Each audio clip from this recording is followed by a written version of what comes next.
우리 옆 사람에게 소식 전합니다. 예수님 부활하셨습니다. 네. 이 부활의 생명이 여러분의 가정에 충만하기를 바랍니다. 장자옥 교수님이 계셨어요. 이분이 책을 썼는데 마지막 남은 생명이라고 하는 책 제목을 썼는데 실화를 바탕으로 책을 썼습니다. 그 실화의 주인공 두 사람은 누구인가 봤더니 그 사람은 오래전에 군에 있는 형무소에 두 사람이 있었는데 모두가 사형수였습니다. 정말로 한 사람은 전방에서 총기를 난사하다가 동료 후임들을 여러 명 죽인 사형수가 되었습니다.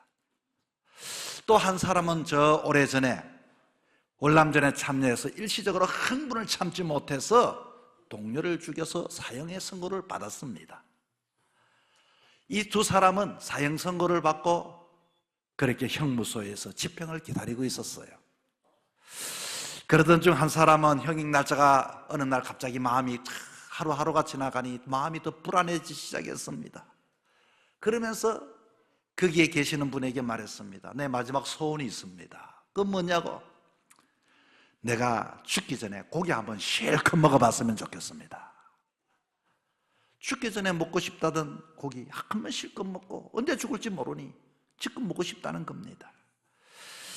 그런데 누구나 그 사정을 들어줄 사람은 없었습니다.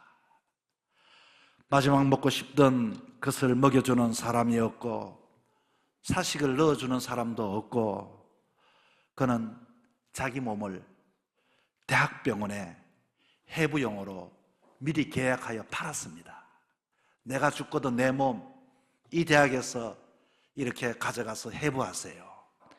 그리고서 성금으로 10만 원을 받았습니다. 그리고 먹고 싶던 고기를 먹었어요. 실컷 먹었습니다. 배가 터지도록 먹었습니다. 뭐 오래전 이야기니까 그 10만 원이 3만 원치도 먹지를 못했다는 거예요. 그리고 마주보던 그 고기를 먹던 모습을 보던 옆에 있던 사람이 물었습니다. 어때 고기가 맛있냐고? 그 고기가 맛이 어떠냐고 맛있냐고? 그랬더니 그 사람은 고기를 먹다가 맛은 무슨 맛? 내 몸뚱아리 팔아서 먹는 건데 그리고 눈물을 뚝뚝 흘리더라는 겁니다. 그 후 그는 형장으로 걸어가 이슬처럼 사라졌습니다. 여러분 어찌 생각하면은 우리가 하루하루 욕심을 채우며 사는 것이 이 사형수가 고기 먹고 싶다고 하는 것과도 마찬가지입니다. 영생을 모르고 사는 사람이 이 땅에 아무리 잘 산들 입맛이 있겠습니까? 아직도 입맛이 있는 것처럼 우리는 엔조이 하면서 생각하고서 그렇게 철없이 사는 사람들이 세상에 얼마나 많은지 모릅니다. 우리가 이 세상에 산다는 것은 마치 이 사형수가 먹고 싶은 고기거나 이 땅에 있어 실컷 먹는 것과 마찬가지입니다. 영생이 없이 우리가 하는 모든 일들이 바로 이와도 같은 것이고 의미가 없는 것이고 소용이 없는 것이고 그것이 나에게 하자는 것입니다. 그런데 다른 사형수는 자기 친구가 이런 모습을 먼저 사형을 당하는 것을 보고 이제 내 차례가 되었구나. 그리고서 생각했습니다. 내가 돈이 있어서 맛있는 거 사 먹고 안 먹고 하면 뭘 하겠나. 그런 자기 주머니를 봤더니 15,000원이 들었습니다. 이 15,000원으로 무엇을 할까? 그런데 어느 날 어느 교회 성가대우 찬양팀들이 형무소의 복도에서 이렇게 서서 찬양을 부르는데 그 안에서 들어보니 너무너무 감동적이에요. 그래서 직원을 불렀습니다. 내가 있는 돈 전재산 15,000원인데 저렇게 찬송 부르고 참 너무 은혜가 되는데 나는 이제 죽는데 이게 내가 가진 전부인데 저들에게 전해줘. 정말 조금이라도 유익이 되었으면 좋겠다. 마침 그때 형무소에 교회를 건축하고 헌당식을 앞두고 있었는데 그 교회에 강대상이 없었습니다. 그래서 이것을 봤던 직원이 15,000원을 가지고 나무를 샀습니다. 그리고 이 목공 기술 있는 사람에게 그렇게 멋지게 강대상을 이렇게 만들었습니다. 그리고 이후에 이 헌당 예배를 드릴 때에 목사님께서 오셔서 이렇게 이야기합니다. 여러분, 오늘 이렇게 형무소에 교회가 세워졌는데 제가 이렇게 서 있는 이 강대상은 15,000원짜리 재료를 가지고 강대상을 만들었는데 지금 이 자리 가운데 한 사형수가 죽기 전에 마지막 가졌던 전 재산을 가지고 내놓아 이렇게 멋지게 하나님 말씀을 전하는 강대상이 되었습니다. 이 설교를 들었던 많은 사람들이 눈물을 흘렸습니다. 큰 감동을 받았습니다. 이것이 법무부에 알려져서 그렇게 전해져 그 사형수는 무기징역으로 바뀌어졌다고 합니다. 우리들의 인생, 모든 인생은 모두가 마침표의 인생입니다. 저도 죽고 여러분도 죽습니다. 잘 먹고 죽을 수도 있고 잘 입고 죽을 수도 있고 웃다가 죽을 수도 있고 폼나게 살다가 죽을 수가 있는 것이 우리들의 마침표의 인생입니다. 그러나 부활절은 마침표가 아닙니다. 예수님께서는 이 부활의 소식은 우리에게 마침표의 인생을 쉼표가 되어서 다시금 소망을 가지고 영생을 넘는 놀라운 은혜와 영광을 받으시게 된 것입니다. 여러분, 과연 이 부활이 우리에게 마침표의 인생이 아니라 쉼표가 된다면 어떤 의미가 있을까요? 그렇습니다. 첫째는 이 절망의 마침표는 이제는 한 영혼에게는 누군가에게는 소망을 주는 놀라운 쉼표의 놀라운 기적 같은 일이 일어나게 되는 겁니다. 기독교 역사에 뛰어난 명작인 스텐버그의 십자가의 유명한 그림이 있습니다. 이 스텐버그라고 하는 사람은 이 성 베드로 성당에 십자가 달리신 예수님을 대한 그림을 그리도록 계약을 맺었습니다. 높은 천장에 올라가 십자가를 그리고 예수님의 그 십자가의 모습을 그리는데 마음이 편하지 않았습니다. 왜냐하면 내가 지금 이렇게 높은 데에 매달려 십자가를 그리는데 나 같은 유명한 사람이 여기서 주는 돈을 계산해 보니 수지가 안 맞는 겁니다. 아이고, 그리고서 그냥 노프를 타고 내려왔어요. 그러면서 그 마음에 불만을 가지고 이왕 좀 더 흥정해가지고 돈을 좀 더 주면 내가 올라가서 예수님 모습을 내가 그릴 텐데, 그런 마음을 가지고 어쩌면 주지 않으면 중단할 마음으로 그렇게 내려온 것입니다. 그렇게 잠깐 쉬게 될 때 그는 모델인 페피타라고 하는 여인이 이와 같이 그 하가 앞에서 그림을 이렇게 모델이 되었습니다. 그렇게 다시 말하면은 이 모델은 정말로 요즘 말로 말하면 세상적인 그런 그림을 이 여인이 앉아있고 누워있고 그리고 그것을 그렸습니다. 그런데 이 여인이 가만히 있다가 거기서 천장을 봤더니 예수님이 뭐 그리다만 그림이 있는 거예요. 물었습니다. 저 그림이 뭐냐고. 그랬더니 이 사람이 아이고 십자가 못 박히신 돌아가신 예수님의 모습이라고요. 왜 그분이 십자가 못 박혀 돌아가고 사연이 뭐냐고 물었습니다. 아마 이 여인은 집시가 되어서 전혀 말씀을 듣지를 못했던 여인이었습니다. 좀 귀찮지만 설명 안 할 수도 없어 성경 이야기를 하게 되었습니다.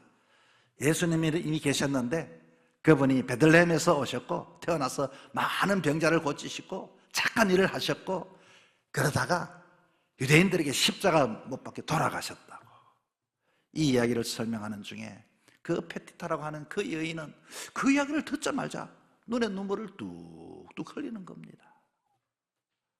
아마 너무 슬프니까 그랬겠지요. 하가인 스텐버거는 그 우는 집시 여인을 위로할 마음으로 이렇게 말합니다. 울지 마세요, 울지 마세요. 예수님 부활하셨어요. 그렇게 비참하게 돌아가셨다가 다시 부활했다는, 울지 말라고 했더니 그는 물었어요. 정말 그분이 부활하셨어요? 여인의 얼굴이 활짝하게 밝아졌다는 겁니다. 여러분, 그는 그 순간 자기 마음에 느낌이 있었다는 겁니다. 내가 이 여인에게 예수님은 만백성을 위해 죽으시고 부활하셨다고 말하는데 이 말을 듣고 저 여인은 저렇게 밝은 생명을 얻는데 나는 지금 하나님이 주신 놀라운 은사를 가지고 예수님을 집적거리는 유명한 화가가 되었음에도 예수의 부활을 믿고 내가 있느냐를 생각해 볼 때 자기의 인생은 어쩌면 인간적으로 성공했다고 생각했지만 마침표의 인생이었던 것입니다. 자기 자신에게 다시 물었습니다. 정말로 나는 부활을 믿는 그리스도인인가? 여러분 어떻습니까? 우리는 어떻습니까? 수많은 이와 같은 말씀을 들으면서 그저 세상의 것을 보고 낙담하고 절망하고 마침표 인생을 살아온 우리들의 모습은 아닌가요? 요즘 우리 사회를 보면 온통 들려오는 소리가 이 소리입니다. 죽겠다는 소리입니다. 힘들어서 죽고 어려워서 죽고 피곤해서 죽고 귀찮아서 죽고 신경 쓸 일이 많아서 죽고 싶다는 것입니다. 아이들도 죽고 싶고 어른도 죽고 싶고 이와 같이 나이 드신 어르신들도 외로워서 죽겠다는 겁니다. 교회 안에까지도 죽겠다는 겁니다. 여러분, 죽는 것은 마침표입니다. 그러나 이 부활의 아침에 다시금 예수 그리스도를 마음에 모심으로 인하여 이 부활의 생명이 여러분이 임재하셔서 예수가 부활하셨고 나도 살아난다는 믿음을 가질 수 있기를 바랍니다. 주변을 보니까요, 이 벚꽃이 피는데 정말로 예수님께서는 첫 열매로 승리를 하셨다고 본문은 이야기합니다. 첫 열매가 뭡니까? 이 주변에 보니까 벚꽃이 피는데 이게 꽃이 필 모양이 없어요. 그런데 어느 날 보았더니 꽃이 하나가 싹 올라오더니 마치 팝콘이 튀겨지는 것처럼 팍팍팍팍 꽃이 피는 것을 보면서 깜짝 놀라게 되는 것입니다. 첫 열매가 뭡니까? 예수님이 살아나셨어요. 예수님만 살아나신 것이 아니라 누구든지 그를 붙잡고 의지하고 줄기 안에 가지 안에 있는 우리 모든 인생은 이와 같이 부활할 것을 믿을 수 있기를 바랍니다. 그래서 우리는 물어봐야 합니다. 나는 주님께 연결되어져 있는가? 나는 주님을 붙잡고 있는가? 나는 주님 안에 속하여져 있는가? 부활주일 첫 열매의 신앙 은혜를 가지고 예수님이 사셨으니 나도 산다. 내가 살았으니 우리 가정도 산다. 내가 살았으니 내 자녀도 산다. 여러분, 부활의 소식이 뭡니까? 슬픔의 소식이 아닙니다. 소망의 소식입니다. 기쁨의 소식입니다. 사람 앞에 슬퍼하는 모습이 아니라 예수 사셨습니다. 이 기쁜 모습으로 삶을 살아갈 때 여러분의 가정이 살고 자녀가 살고 여러분의 인생이 살아나는 놀라운 역사가 있기를 주의 이름으로 축복합니다. 두 번째는 완전한 기적의 신비가 바로 이 부활의 의미인 것입니다. 오늘 이 시대는 허무주의가 판을 칩니다. 해밍웨이의 소설 중에 노인과 바다를 제가 대학교 다닐 때 읽어봤습니다. 읽어보는데 도무지 그 두꺼운 책이 무슨 뜻인지 아무것도 모르겠는 거예요. 그러나 결론은 이겁니다. 노인이 바다에 나갔대요. 어부기 때문에 바다에서 이와 같이 고기를 잡아서 먹고 사는 거예요. 하루를 지나고 이틀을 지나고 한 달을 지나고 수십 날을 지나고도 아무것도 잡히지가 않았어요. 어느 날 그런데 낚시를 했는데 고기가 잡혔는데 정말로 엄청난 고기 하나가 잡힌 것입니다. 다시 말하면 가장 청새치라고 하는 이와 같이 고기가 잡혔는데 몇 날 며칠을 잡기 위해서 씨름을 하고 죽을 뻔하고 손에 피가 나고 그렇게 해서 잡아서 너무너무 기뻤습니다. 이제는 집으로 돌아가야겠다 하고서 그것을 물고기를 배에다가 탁 묶어놓고 이제는 집을 향하여 기쁜 마음으로 돌아왔습니다. 자, 집으로 돌아왔습니다. 뒤를 돌아봤더니 그 물고기는 다른 물고기하여 살이 이렇게 뜯기고 저렇게 뜯기고 남아있는 곳은 뼈다귀 받고 남아있지 않다는 겁니다. 우리 인생이 다 그런 거구나. 아무리 애를 쓰고 아무리 힘을 써도 남아있는 것은 집에 돌아오니까 남아있는 것이 아무것도 없구나. 본전이구나. 허무주의구나. 악착같이 살아서 볼 필요가 없구나. 사회를 보십시오, 여러분. 우리들의 젊은이들이 아무리 애를 써도 이제는 일하려고 하지 않습니다. 일 하나 안 하나 똑같이 악착같이 일한들 못할까? 모두가 이 허무주의에 빠져 있는 것입니다. 이 허무주의뿐만 아니라 오늘 또 많은 우리들의 사람들은 주변에 보면 평안주의에 빠져 있습니다. 뉴질랜드 오클랜드에 있는 자연사 박물관에는 지금은 멸종이 되었지만 크다란 새가 박제가 되었대요. 그 새의 이름은 모아새라고 하는 것입니다. 몸 길이가 3m가 되고, 그런데 이 새가 특별하게 거명되는 이유는 두 다리, 긴 목, 큰 이와 같이 덩치를 가지고 있음에도 불구하고 분명히 새인데 몸뚱이에는 깃털만 있을 뿐이지 날개가 없다는 겁니다. 그런데 그것이 날개가 없는 것이 왜 새가 되었답니까? 알고 봤더니 이 오세아니아 대륙에는 날개가 없는 새들 중에서는 하식초, 키위라고 하는 이런 새 종류가 있지만, 그런데 이들은 처음부터 날개가 없는 것이 아니라 처음에는 날개가 있었는데 그 환경과 여건 속에 모이를 나름대로 먹이를 먹고 환경 속에 살다 보니 날개 근육을 강화시킬 필요가 없다는 겁니다. 모든 것들이 너무 편한 것입니다. 다리만 걸어가서 먹고 또 가서 먹고 또 누워가 자고 천적도 없고 그렇게 살다 보니 이 날개가 퇴화되어져 버렸다는 것입니다. 워낙 먹을 것이 풍부하고 좋은 환경인지라 더 사나운 맹금여기도 잡혀 먹일 염려도 없고 다른 짐승들을 잡아먹을 필요도 없고 굶주린 다른 짐승에 자기가 한 번 없이 뺏길 염려도 없고, 여러분 그러다 살다 보니까 그만 그 새의 속성인 날개를 상실하게 되었던 것입니다. 결국 멸종의 원인이 바로 날개였던 것입니다.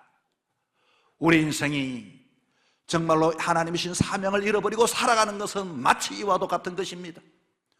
우리 주변에 허무주의가 있지만 우리 주변에 모든 것들이 너무 풍족하다 보니 공부 안 해도 살고 노력 안 해도 살고 그냥 있어도 살고 인간이 되지 못하는 그와 같은 황폐에 우리는 살아가고 있습니다. 그렇다면 여러분, 우리가 부활은 우리에게 무슨 의미가 있을까요? 빌립보서 3장 21절에 봤더니 그는 우리의 낮은 몸을 자기의 영광의 몸의 형체와 같이 변하게 해주신다, 이렇게 이야기를 합니다. 변하게 하신다. 낮은 몸의 형체를 영광의 몸으로 바꿔주신다. 다시 말하면 우리가 이 부활이라고 하는 것은 애벌레가 땅에 기는 모습 여러분 보았습니까? 애벌레의 눈높이는 땅바닥입니다. 자기가 눈으로 보는 것이 자기가 전부인 것입니다. 어느 날 이 애벌레가 땅을 기다가 고치 속으로 탁 들어가면 죽은 듯이 가만히 있습니다. 그런데 며칠 뒤에 고치를 뚫고 나오는 그 나비는 신비롭기 그지없는 것입니다. 여러분, 애벌레와 나비는 완전히 다른 겁니다. 나비는 하늘 높이 올라가서 강을 보고 산을 보고 모든 것을 보지만 애벌레는 그것을 볼 수가 없는 겁니다. 우리가 이 땅에 겪는 죽음이 끝이 아닙니다. 우리가 이 땅에 있는 모든 것이 아닙니다. 부활하게 되면 보지 못한 것을 보고 우리의 모든 것들이 근본적으로 완전히 신비스럽게 바뀌어지는 것이 부활의 은혜가 되는 것입니다. 삶의 무게 때문에 여러분 힘듭니까? 부활의 날에 하나님은 여러분을 그 힘들고 어려운 그 모든 것들을 펴주시고 세상에 줄 수 없는 영광의 멸관을 공급해 주실 것입니다. 그날에 우리는 부를 찬송을 기도하며 오늘 또 견뎌내야 합니다. 힘이 들어도 우리에게는 영생이 있다. 우리에게는 부활이 있다. 지금은 땅에 살지만은 나는 믿음의 소망 가지고 살아가는 사람이다. 사랑하는 성도 여러분, 내 인생의 결말이 영광의 부활에 있다는 것은 정해져 있는 사실입니다. 누구든지 예수 믿으면 승리가 보장된 경기를 뛰는 선수에게는 두려움이 없는 것입니다. 이제 최종적인 승리의 확신을 가슴에 품고, 주님, 내가 지금은 비록 낮은 몸이지만 장차 나를 영화롭게 하실 주님을 찬양하고 믿습니다. 그 믿음으로 살아가게 하여 주옵소서. 이 고백이 우리 온 세대의 입술에 터져나오기를 원하고, 죽음을 이기고 승리하신 우리 주 예수 그리스도의 이름으로 우리 모두가 부활의 산증인으로 일어서기를 주의 이름으로 축복드립니다.